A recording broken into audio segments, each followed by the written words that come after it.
perfectly. I just pressed the switch scene. But hello! I got pizza. Well, it's not really pizza. It's like, how do I describe this? Do you know what manouche is? It's basically that. But we did Dreamhack. Dreamhack was pretty cool. But there was so much drama, chat. There was so much tea from Dreamhack. It's kind of crazy. Meera drama tuber? No! You know who caused all the fucking drama? Kick streamers? Oh my god. There was a bunch of them just fucking being cunts the whole weekend. On the main stage, they had a panel. This is the same stage that HoloLive played at. And oh my god, 30 people came to this panel. More people came to the trivia after the kick panel. And I was like, this is f***ing hilarious, bro. But yeah, it was a great event. I got to meet my other VTuber friends, which was cool. The f***ing HoloLive concert actually was so cool. I didn't know what to expect because I've never been to like anything like that before and it was mad. Oh, actually, I did meet someone really cool actually. Right after the panel, I met the guy who makes the VTube Studio plugin for the Stream Deck. That was actually really cool. I didn't know he was Australian. All right, we are going to be watching the Dreamhack panel. All right, here's the panel recording. Correct window. Look at this, bro! So like, before we start, to explain why we couldn't stream it, it was so sad. We wanted to stream it to Akari's channel. We tested everything in a green room that Dreamhack gave us to be able to do the setup bit, and it was all working. But as soon as we actually plugged in to the stage tech, for some reason, they couldn't accept a HDMI signal from our capture card. It just wouldn't fucking work. Second problem is Mega, very last minute, got COVID. They were not able to come to the event. So we were trying to work out a solution where they could just like Discord call in. The audio they needed from the PC was via a 3.5 jack, which Sneb's PC for some reason did not have the drivers for. So Mega is on speakerphone through Discord through Amy's phone. And that's why their audio is extra scuffed. Damn, Meera famous. Bro, I took a photo of the heart rate graph leading up to the panel, and legit, when we were stepping on the stage, I spiked at like 150 beats. I think, is it a minute or second? I can't remember. Per minute, yeah. I hope it wasn't per second. Yeah, that's cardiac arrest, I guess. Oh my god. All right, let's watch. This is my first time like trying to host a panel, so I hope you guys like it. Does anyone here have tickets for HoloLive? Let's go! I was trying to do like crowd icebreakers. I had like more jokes planned to like ease everyone into it, but because we were like 20 minutes late, I cut so many of them. I was like, just talk about HoloLive because our panel was the same day as the HoloLive concert. Today we're gonna do like a little intro for VTubing. So if any of you there is like, man, I want to try this like weird hobby and be like an anime girl or an anime boy. The only problem with this recording is that whenever the crowd was like yelling shit out that was funny, you just can't hear it, and I don't remember what any of them said now, which sucks. All right, let's go. We've got some 2D people, we got some 3D people. Let's go down the line and do like a quick intro. Hello, I'm Akari, I'm a lizard, I'm cool. Hi, I'm Soda Sneb. I'm a silly animal on the internet, and I do a lot of just chatting content. Hi, I'm Amy or Amy Saika. I am a Splatoon 3 streamer on Twitch and I do variety on TikTok. And yeah. And I'm Meera. I'm a bunny VTuber. I stream on Twitch. I make dumb TikToks. And I just do anything that I love. I really do like Meera is the mom with 4 kids. Oh my god, all my friends were saying that, dude. Oh, and also Mega, who we have on a phone. We have on a phone speaker. Hi! Hopefully you can hear him. Introduce yourself. I'm weird. Oh, Yes. I do art, I play games, I'm one of Twitch's ambassadors. Let's go. Hi. Woo! Alright, sick. My tracking for the day was different to what it usually is. Couldn't do my usual V-Bridger setup. That also meant that every time I nodded my head, my fucking friends were telling me that my entire body was moving up and down with my boobs. And that they could not stop looking at my fucking boobs. I was like, oh god. It was all on one PC. Hey, it worked. It was a desktop and it worked. The way 2D VTubers work is basically think of a PNG file, then multiply it by about 10,000, then make it move, and then crack it to 52 points on your face. Yeah, you use about like 3 different applications. There's lots of different ways to get it to track your face. Most popular, iPhone, connected to VTuber, and then to VTube Studio from there. You can go straight from VTube Studio. With 2D models, you can have what's called VTuber parameters, and they give you a little bit extra movement in your mouth and your eyes and stuff like that. Have either of you ever done like any rigging work? Because I have not, so I am not wise to the ways of how riggers do their magic. I've done a little bit of Live 2D is the program it's called, and it's very involved. When you're creating the files to go into not VTube Studio, the Live 2D, you need to separate every layer you want to move. So it's a lot of, it's very involved art. It's not just regular kind of PNGs, which is a whole nother thing. There's the art side and then there's the rigging side. So you have to get all the art done first, and then as Steph said, separated, and then it goes into Live 2D, and they mesh out all the little individual bits, and all the little bits you see moving, all individually tracked in separate parameters. I've looked at the Photoshop file for my model and I was amazed because there's like a billion layers. Meera and Steph, do you want to talk about how 3D VTubing tech works? 3D VTubing, a lot of the time it's created in Blender and Unity, which is a game engine. There's many more kinds of programs out there you can use for 3D, particularly some of the popular ones are VC-Face, VTube Studio, Warudo is another one, and virtual motion capture. Meera also is 3D, but not today. Not today. I use, personally I use VTuber Plus with VC Face, and my face tracking I use Face Motion 3D, which is a very in-depth program. If you have VR, you can use live trackers to actually track your body in VMC. It's a bit of a weird thing, but you can use Steam VR tracking to track your model, and that's a lot of what I do on my streams. If you get the more trackers, the more fidelity your tracking will be, and it just goes up.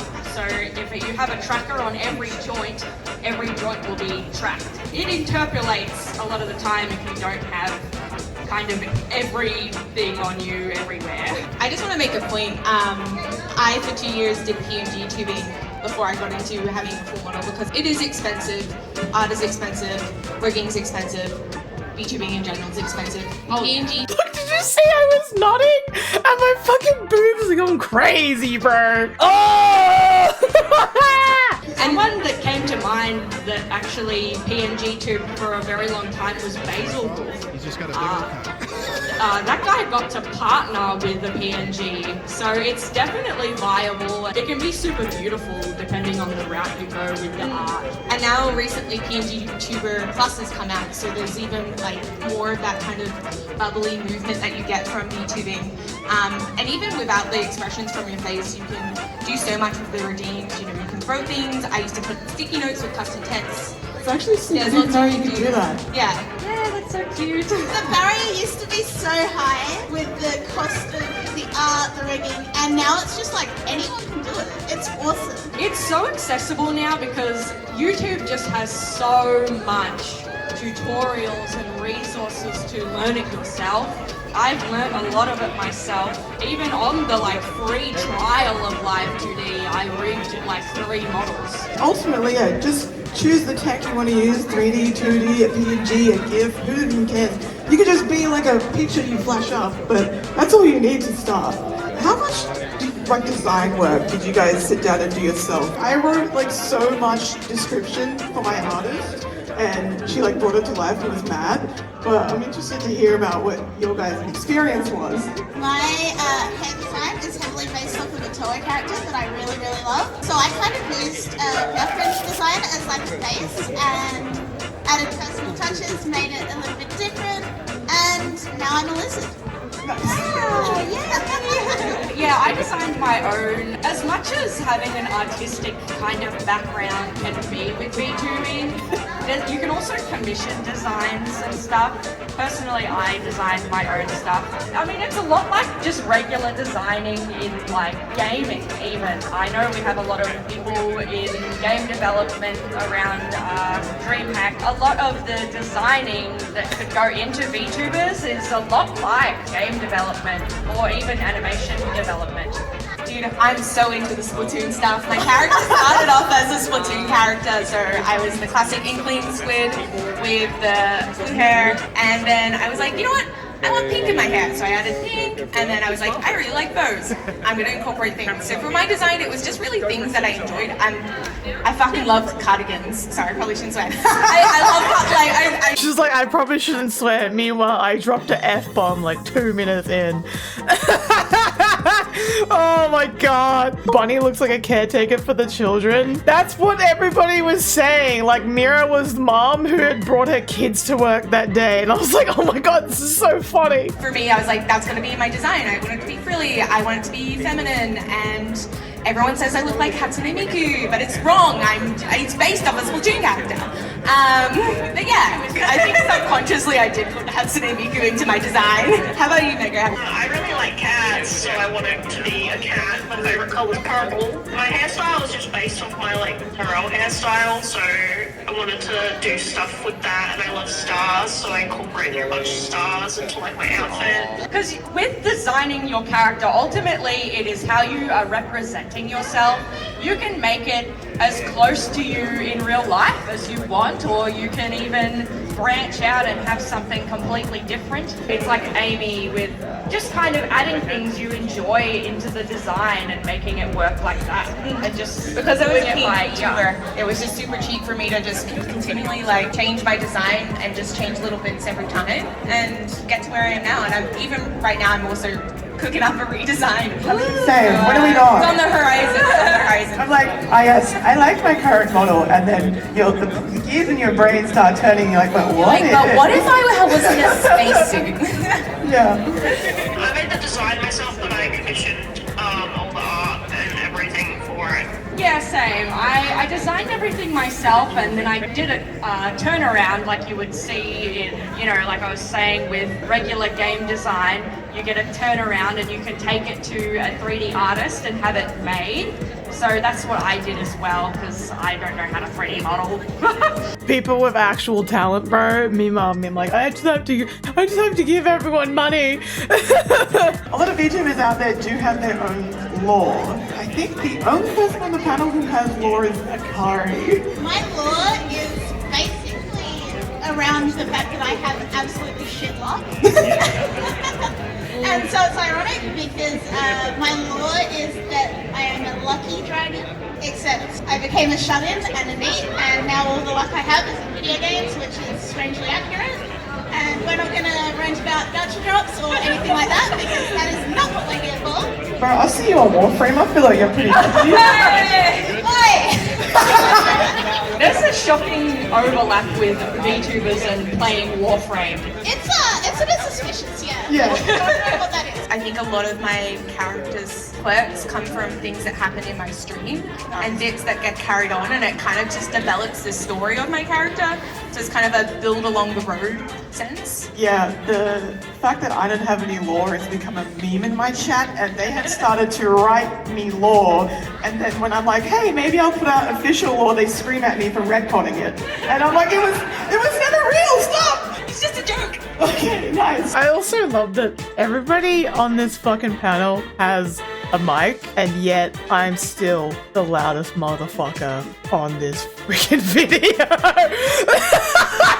How do you guys be yourself with the character? Because obviously I'm not a 6 foot tall bunny girl, right?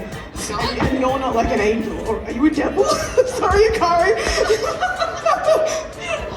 Like, I saw the horns and I'm like, I know she got wings. Oh, you're a lizard. I'm so stupid, bro.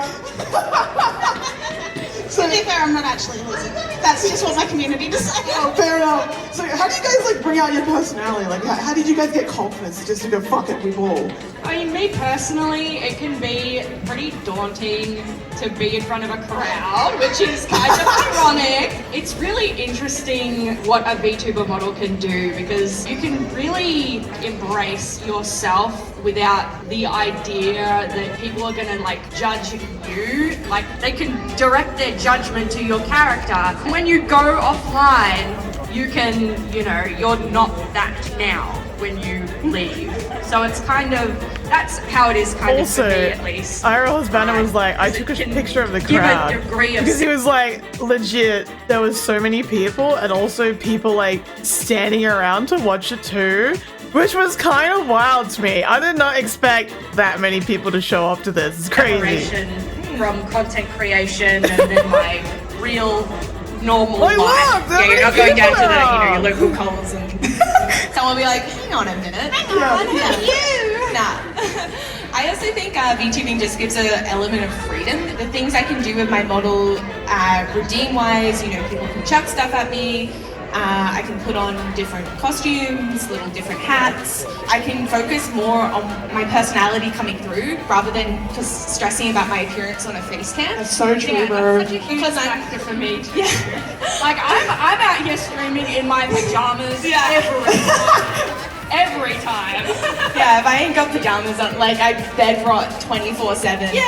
Like I can't be like, all right, gotta put on the makeup, gotta like do the hair. I'm like, nah, rolling out of bed, getting onto screen, just having fun, and like that's what it's about. I can focus on having fun and not feeling stressed. I'm just like, maxing? except Oh my when God. stream goes scuff, but like that's a whole other thing. There are like some VTubers out there who kind of make themselves a character or even a persona, and they sort of never break from that ever. And to be honest, that seems like a lot of hard work to me because I don't know how to not be me for hours on end. It's really impressive to see that kind of thing because, I mean, it's a bit like LARPing in a way and it can be really immersive and a really fun way to do content. If you are a character when you VTube, you have my respect. That is so hard. That is really challenging.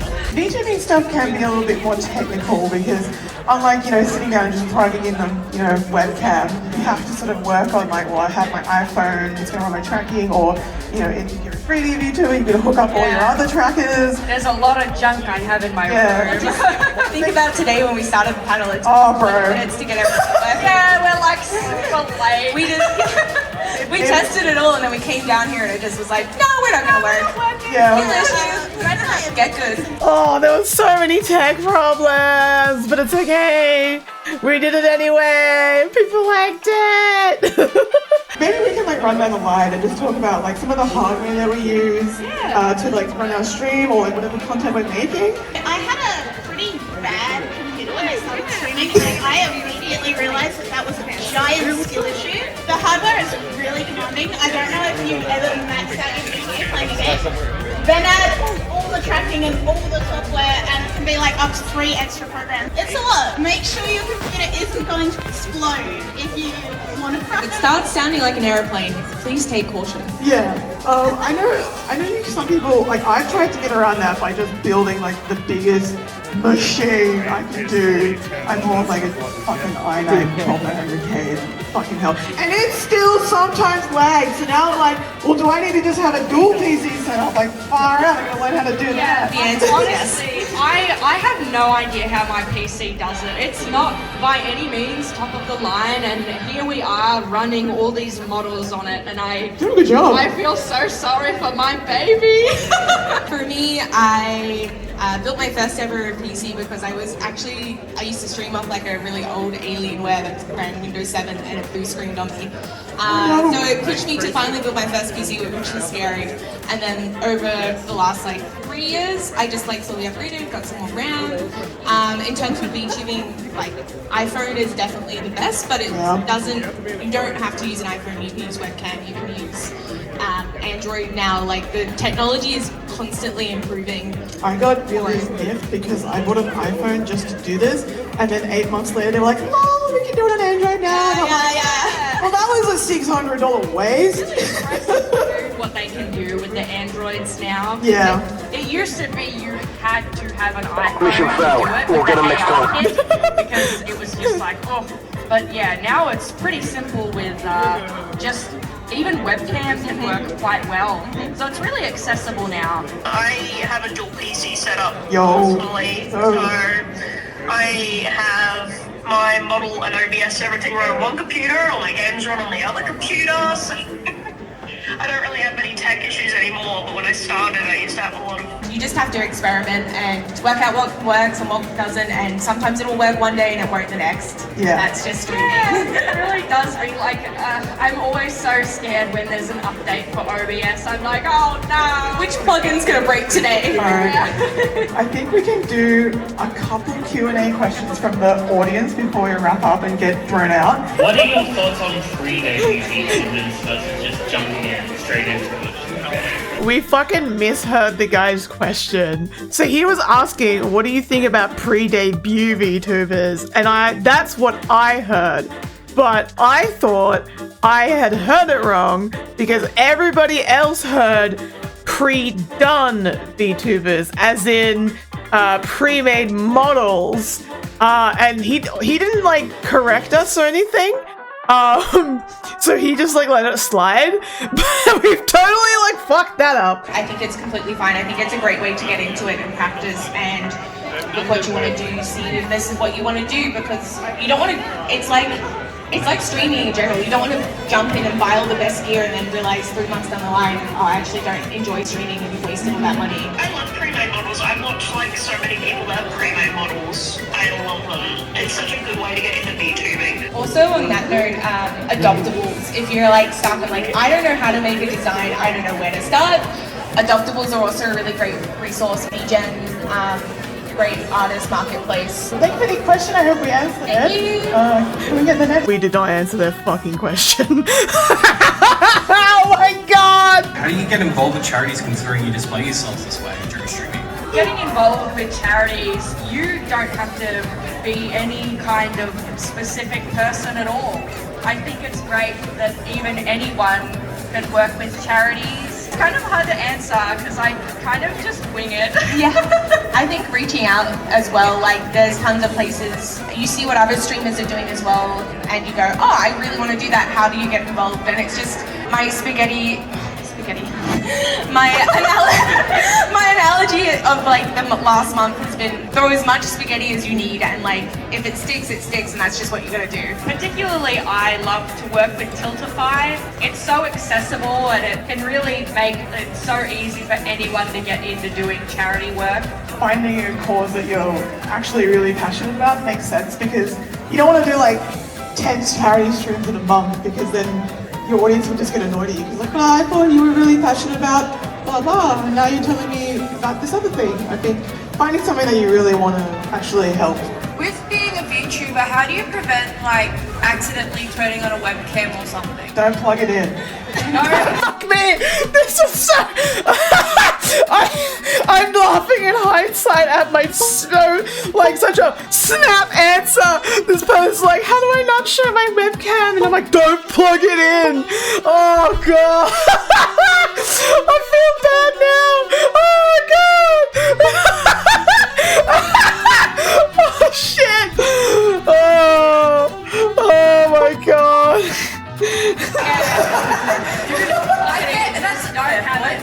If you don't want to show something accidentally, don't open it, don't plug it in. Just like not have any of those kinds of sources in like OBS. Yeah. Like, because it won't capture if you don't have it. I never capture my desktop. As safe as I am, you never know if you accidentally open an email or something. Or a notification pops up and it's family texting you. Generally, just don't share your desktop to OBS. All right, thank you guys for coming. And Thank you all so much. Have fun at Hololive! And yeah, that was it! That was the panel! First time like trying to host something. It was awesome. Thank you!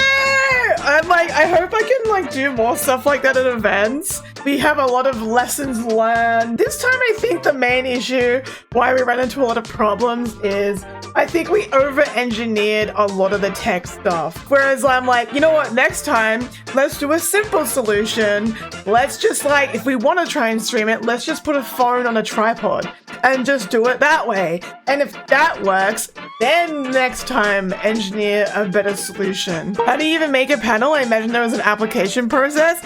Yes, there was. So Dreamhack had opened applications for creator passes probably like 6 months before the event. So I applied for that initially, and they accepted me, which was pretty fucking cool. And then a couple months before the event, they opened applications for panels. And I submitted mine actually really early. So like I went through the currently announced creators. I basically was just scrolling on Twitter and looking at everybody who had like posted saying they were going, who was a VTuber. So that's how I found Snab, Mega, Akari I already knew about because she did like the panel at PAX, and Amy.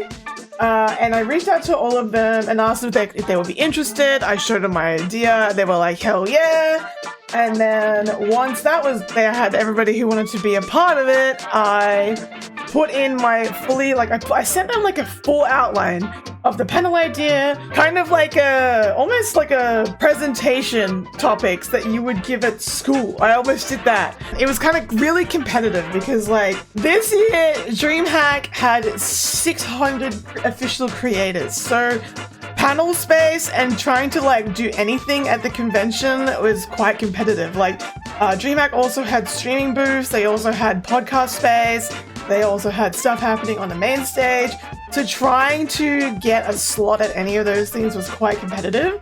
I know that they had over 50 applications for panels and they could only accept like less than half of them. So it was kind of fucking crazy that our one got picked. The actual like sick part as well is we had an amazing panel slot. We were a Saturday panel at midday with no other clashes with major talent. Like Cold Ones was there, Trash Taste was there, Hololive was there.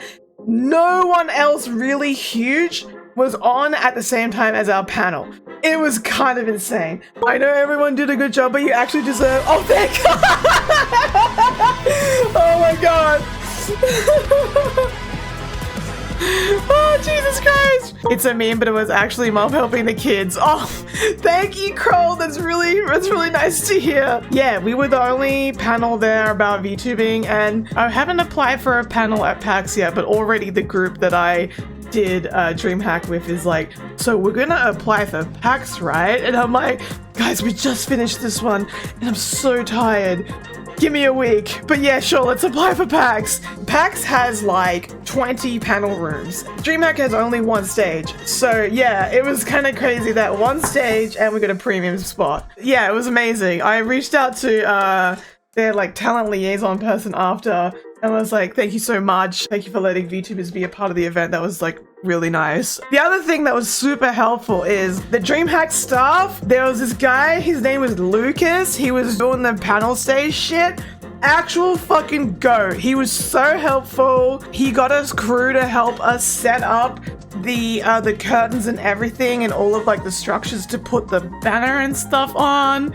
That was actually sick. He gave us place to store like our PC and all our tech like overnight. He was so helpful. I'm gonna make like a vlog video for YouTube. I took a lot of B-roll. I think for next time when I go to an event, I want to get like a GoPro and just have it on my chest, because there was a lot of times where I wanted to like just get video footage of me walking through the con, but I had to hold my phone up, and I was obviously wearing the creator badge, and every time people saw me holding my phone and the pass, they were like looking at me like, what the fuck are you doing? Whereas, and I didn't want to like shove my camera in someone's face because that just seemed really rude. But I think if I had a GoPro, I could have done lots of like walking through the con shots and like not like bothered people. But yeah, I'm excited to do my little Dreamhack video. I met people. I did a panel. And there's already like plans to like, there's a convention in Sydney called SMASH, which stands for the Sydney Manga Anime Show, and Akari is already like, I want to go, and I'm like, oh, yes, come to Sydney. Unfortunately, the Smash panel applications closed like 2 weeks ago, so we can't do that, but maybe we'll do something for PAX if we get accepted. That'd be cool.